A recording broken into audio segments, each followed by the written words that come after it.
Any dog that comes from a bad background is bound to have the possibility of issues. Abused and neglected, two rescued Rottweilers face an uncertain future.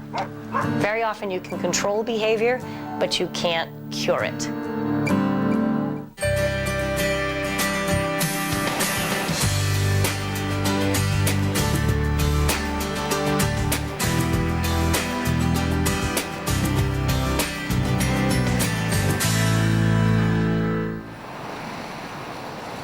In the town of Gardner, just outside Boston, Massachusetts, city workers made a dreadful discovery.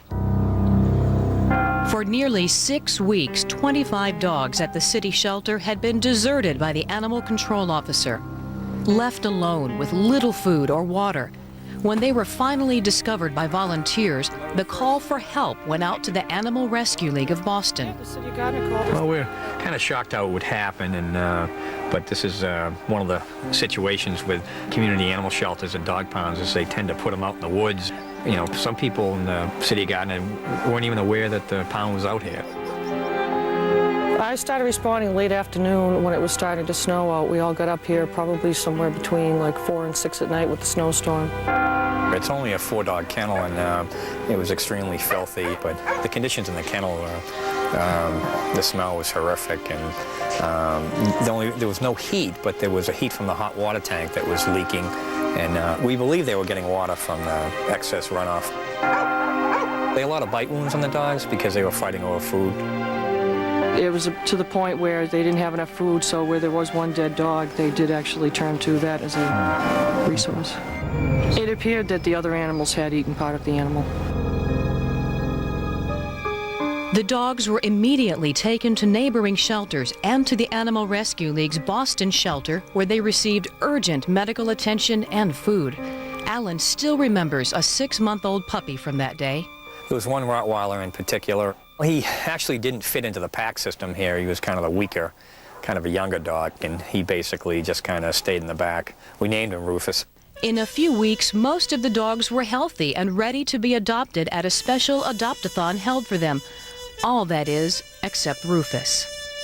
The Rottweiler actually needed extra training, so before he could be adopted. Rufus steadily got more aggressive and was fast becoming a handful for everyone at the shelter. Animal behaviorist Amy Martyr has seen this scenario before. The Rottweilers that come into the shelter, most of them probably have a pretty decent set of genes, but hardly any of them have received proper care and training as they're growing up. Rufus was more aggressive. He was barking very aggressively at the cage door, and the staff was having a hard time taking care of him. After several months, Rufus was looking more and more like a young Rottweiler who could not be rehabilitated. Well, I think the misconception is that they are inherently mean dogs. I mean, they are responsible for a lot of dog bites and also for a good number of the fatal dog attacks. So they have this terrible reputation, but they can be some of the nicest dogs in the world. The events of that winter were a wake-up call for the town of Gardner. The shelter was closed for 6 months, but now has a responsible new manager, and the former animal control officer has been prosecuted. Well, we have some great plans for a new facility that is probably going to be constructed by the end of the summer. We have a core group of volunteers who has been active in fundraising. I believe the new facility is going to be one of which the city of Gardner is going to be extremely proud of. As long as I'm here acting as animal control officer for the city of Gardner, I will not let conditions go back to the way they were before. Change is in the air, but for dogs like Rufus, it may already be too late. He's now a statistic, another stereotypical mean Rottweiler, which is what officers thought they might be facing when later that same year they responded to another abuse call, this time south of Boston in New Bedford. We had had problems several months prior regarding this dog, and alleged abuse to the animal, and animal control had responded several times and advised complainants regarding evidence that we could possibly use. And we came by and we Knocked on the door, tried to get a hold of the owner, and still no response. I contacted Chris, give us a hand here. When we had come back here, there was trash, debris, and here we are, we see this. It was a beautiful dog. The dog was just so beautiful, and here it is tied up among the debris. The complaint had come from a neighbor who witnessed the dog being beaten on numerous occasions. After several fruitless visits that summer, Manny and Chris finally met the owner, who gave them permission to take the dog to the vet. We found out that the dog had an injury, and we did, at the time, remove the dog, and we were very glad that that happened. We really had to work fast, and we had to work hard to get the animal out of the situation. The battered but regal Rottweiler named Queenie was taken back to the shelter, where veterinarians treated her for a severe leg sprain.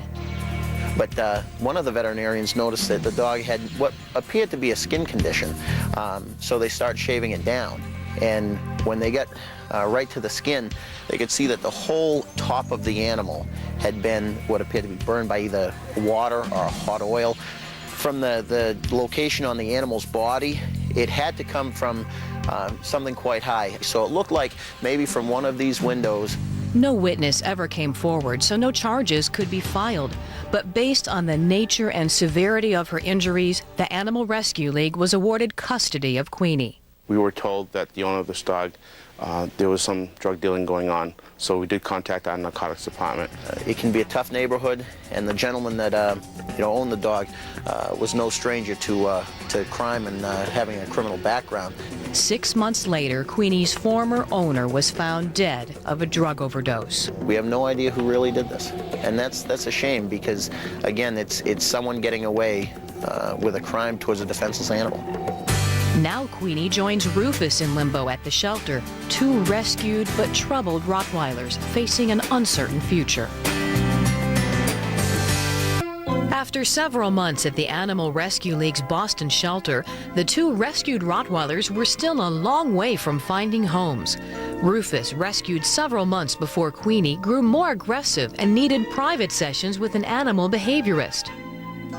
And Queenie is also in need of professional help.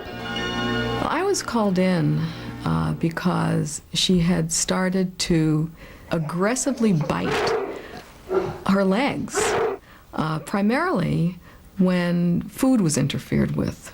Rottweilers do guard their food. So if someone came by her cage when she was eating, she would attack herself. She was a very friendly dog. She liked people. However, she was a confused dog in that she was confined to a cage, housed in an area with many barking dogs around her, which is very stressful. Confined and confused, Amy put Queenie on anti-anxiety medication and enrolled her in basic obedience at the Animal Rescue League. I felt that not only was she physically suffering, but she was emotionally distraught, and that we needed to help her. Still failing to respond, Queenie too was transferred to New Hampshire, where trainer Nancy Phantom had just completed work on Rufus's aggressive behavior. Rufus is kind of almost the stereotypical dog that I get from the Animal Rescue League. That, they're bratty, they're out of control, they need structure, they need boundaries. I think he was dangerously close to being put to sleep. That he was jumping a lot and grabbing onto clothes. I think they were really afraid that was leading to some kind of aggression. He was 10 months old. He was like a punky teenager. Puppies are very mouthy. At a certain age, they start learning to inhibit from other dogs or from people. He seemed to have missed all that. So he was almost like a 4-month-old puppy in an 11-month-old body who happened to weigh 80 pounds and was throwing himself around. Nancy worked with Rufus for 2 months evaluating his temperament and his ability to learn basic obedience, all with an eye to find out if he's adoptable. First thing that we always want to start to do is get the dog to pay attention to us instead of all the information that's going through his own brain. Oof. Hi, good boy. And if he learns when he sees food to sit or down instead of leap up and take it, he will be safer to live with. Rottweilers have an incredible work ethic. These dogs have been bred for generation after generation to perform, to work. And if you tap into that, it's like their life starts to make sense to them. Rottweilers can tend to be a little protective at the door, so we're gonna practice not jumping. So Jen, wanna go ahead and knock? And keep knocking. Just keep knocking till I tell you to stop. Attaboy. Rufus, come. Good job. And keep knocking. And come in. And then just talk to him and let's see if we can get him to jump. Good boy. Good boy. Oh, you learned your lesson. What a good boy. Rufus was really a very, very normal dog. He just needed structure and instruction. After seeing that Rufus quickly learned to inhibit his aggression when he was given some structure in his life, Nancy was convinced that he could be safely placed. And I think we can look for a home. Because now that you know what to do, you're socially acceptable. If somebody says, oh, it's a Rottweiler, almost anything the dog does is going to be misinterpreted, and you're setting everybody up to fail, and that's not fair. So first we had to find somebody who thought, oh, it's a Rottweiler. Nancy had no sooner begun looking for someone who loved Rottweilers when she learned that Queenie, now fully recovered from her injuries, would soon arrive with a completely new set of problems. Rufus has been with trainer Nancy Phantom for 2 months and is ready to be adopted. The difficult task is finding just the right home for him, but that may have to wait because Queenie, the other abused Rottweiler from Boston, has just arrived with her own special problems. Queenie was good. I mean, she didn't do anything wrong, but she had some very odd behaviors. She would spin and growl at herself. When she first came in, if she even heard food bowls clink together, she would bark and growl and, you know, just like lose her mind. And I just went in with a little spray bottle, you know, with water in it and told her to stop and gave her a little squirt. And she kind of looked at me like, and then, you know, that was all that happened. And when she stopped, I went back and I fed her. So being quiet got her food, not flipping out gets her food, and she was starting to readjust. After weeks of readjusting, Queenie finally stopped her spinning, but she's still somewhat food obsessed.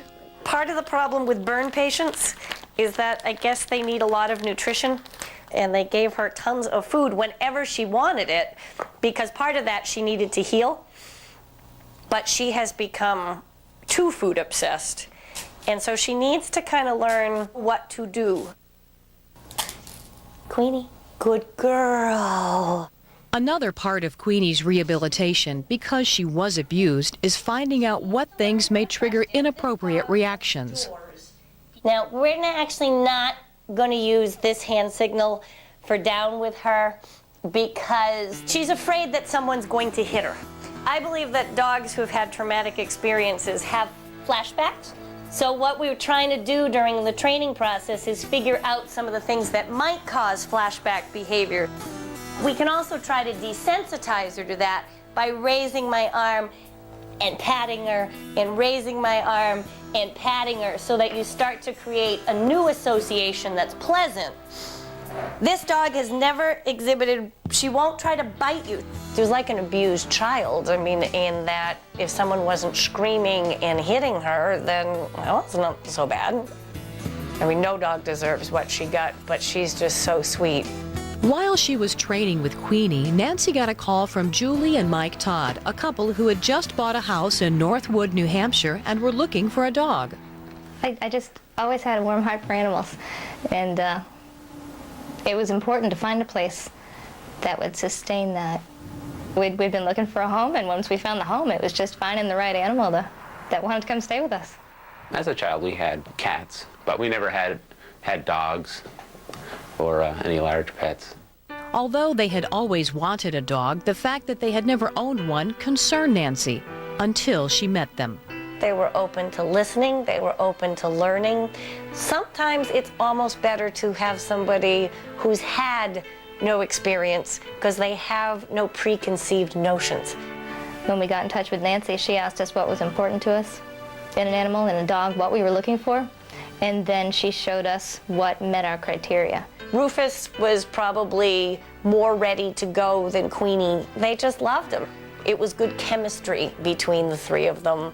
I haven't known many Rottweilers, and from what I had seen, they were big as horses and brutes. And we weren't looking for Rottweilers. You know, they're just another dog, and they just they just happen to be a little bigger than some. Rufus was such a happy dog. I think that's what got my heart right in the beginning. He was happy. He was happy about anything. Julie and Mike adopted Rufus and immediately fell in love with Rottweilers. So a few months later, when it was time to find a home for Queenie, Nancy knew just where to look. We always knew we wanted more than one dog, Queenie, come! and we thought it'd be good to have another dog for company. Even if they had both wanted both those dogs, I wouldn't have let them take two at once, because that's too much. Queenie was an instant hit in the household. Right from the start, she fit into Julie and Mike's lifestyle and took a liking to Rufus and their cat Bailey. But after a few months, Queenie slipped back into her old habits, and Nancy found herself making a house call. When she was placed, she still had some food issues. And they got a little worse for a while because Julie and Mike did a good job at kind of spoiling her because they loved her a lot. Can't blame anyone for spoiling her, but it wasn't doing her any good. And we did some follow-up, and they realized that some structure and some control gave both of them a safety net. So what do you think she's thinking now? But that's hers. Would she like it? She's gonna get it. I think she helped us understand that you're not just gonna get a dog and it's just gonna move into the house and be a perfect fit. And that's it. So till she looks at you. That's Good it. girl. That's it. Good That's girl. it. The temptation with a dog that you know has come from a bad background is to spoil them. The biggest favor you can do for her at this point is to treat her like a normal dog and move forward. Come on, girl. People very often think of dominance or control or giving your dog boundaries as picking on them. Actually, what it does is it makes them feel very safe. It's like the ultimate in trust.